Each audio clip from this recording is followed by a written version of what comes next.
Ah, the old story about how the band got together trick.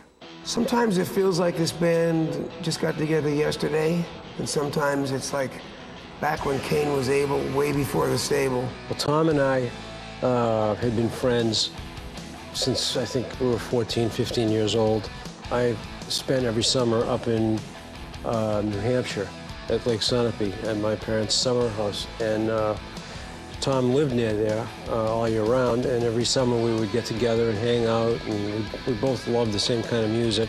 Coincidentally, Stephen, who had a band, and he was a few years older than us, also had a place up at Sunapee, his uncle's place, and he would go up. We used to go and see his band play. Especially at this place called The Barn, which was this club that no mother wanted their kid to go to.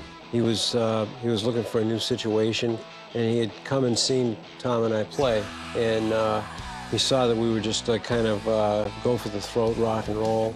We played like heavy electric blues, you know, that was coming over from England, and it really got him off. And you know, we got to know each other, and he had a lot to teach us because he had been in the business longer, and he actually had a single on the jukebox at the place where I worked and wash dishes. And once in a while he would come in, and I remember having to clean up the mess a few times when his band would show up because, you know, rock and roll 101 was make mess, cause public disturbance, and behave like rock star. At that point, Stephen was deciding whether or not to leave his band and come play with Joe and me. And we were pretty sure he was going to, but while we were waiting, we moved down to Boston. We got an apartment, and we started looking for a place to rehearse and a drummer. Joey Kramer, who was kind of from the same area in New York that Stephen was, so they kind of knew each other through high school and then playing in bands. He knew a couple of guys that were looking to start a band. These two guys turned out to be Joe and Tom. Let's form a band. Let's put on white shoes, play through big amps, and have a party.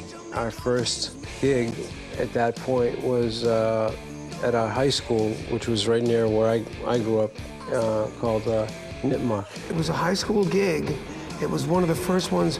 Joe's mother and father bought the band a bus that we bought from a bunch of hippies that you could convert over from propane to gasoline. So when we ran out of money for gas, we turned it to propane. And we would go on these road trips, and Nipmuc was one of them. We played in the gym. You know, it was a high school dance, basically. It was when we realized that stuff was gelling, that it was magic, that we weren't just jamming anymore, that we had learned the secret.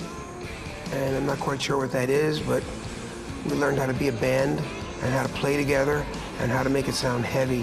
Nipmuc was the first gig that we played where the name of the band, which we finally chose as Aerosmith, was on the banner, and that was the start of it. I had this dream we were going to make it. Didn't have a Grammy, didn't have a record, didn't have anything, but if I could bring a little something home. So I went into the locker room where they let us change. We stole T-shirts from the gymnasium in that school. And to this day, Stephen and I still have them. They're green T-shirts with white writing that say Nipmuc High School.